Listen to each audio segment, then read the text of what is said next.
Hey everybody, Steven here. Shorter video showcasing just a couple things, tips if you want to call them that, for working on improving your balance when it comes to a balance beam here. This is the one that I have in the gym. Behind the camera is actually the cage.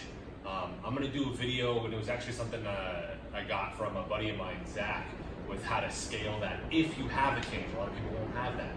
The big thing here though is being comfortable in the tripod. A lot of people try and force their feet to be like this, and this is very hard to maintain. But if I can get comfortable on the one leg and my ability to navigate this will help. Because what I'm really doing as I balance from this, if I'm going slow, I'm exchanging the foot and I'm coming here. And that leg comes out.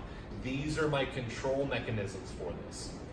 Things that I talk about with clients are being able to breathe into the belly, intra-abdominal pressure, right? So breathing diaphragmatically.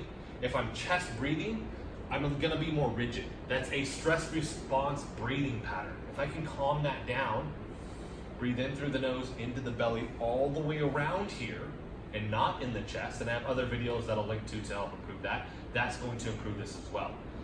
We look at tension versus relaxation with this, right? If we're looking at the MovNat system, which is that if I'm super rigid, it's going to anchor me in this. The only thing rigid right now is this leg, right? For the most part, everything else is fluid.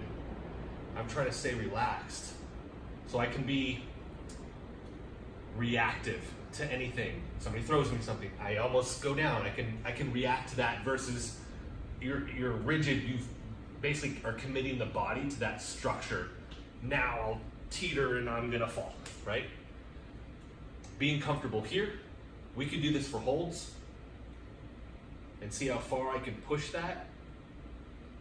Eventually the foot's gonna cramp, you're gonna have to, but this is building foot strength, which is why I love it as well. Eventually you'll fall, but we switch back and forth too, right? Coming across. MovNat, we lead with the toe.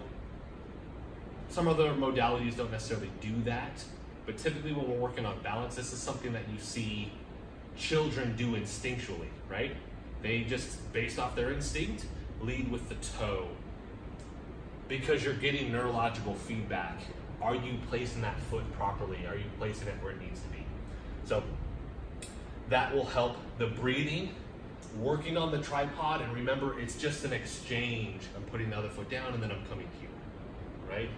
And then I'm going here. That's a good start. Parkour does it a little bit differently. If you're looking at what they do, I did the ADAPT Level 1 certification.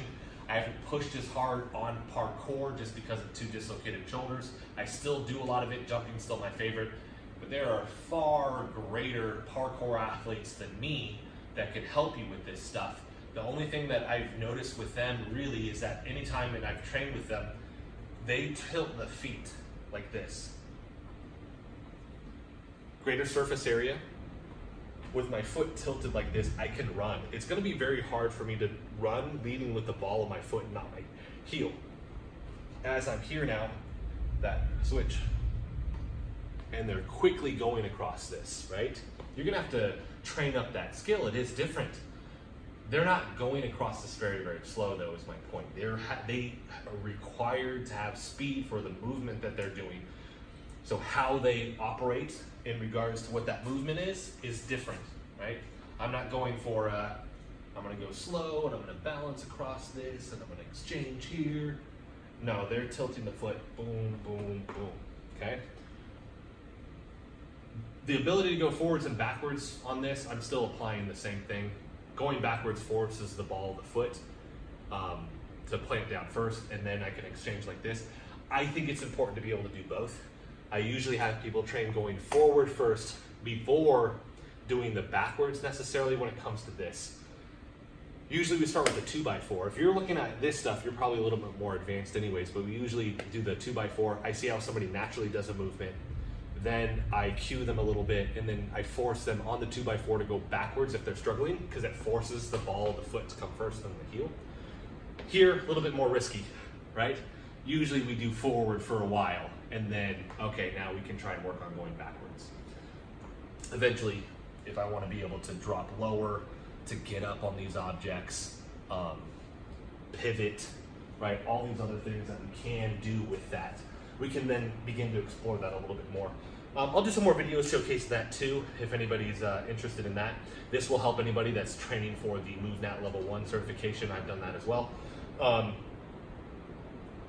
That when you do the 2x4, you won't really be required to do this, but this is really what, honestly, this is the more fun stuff.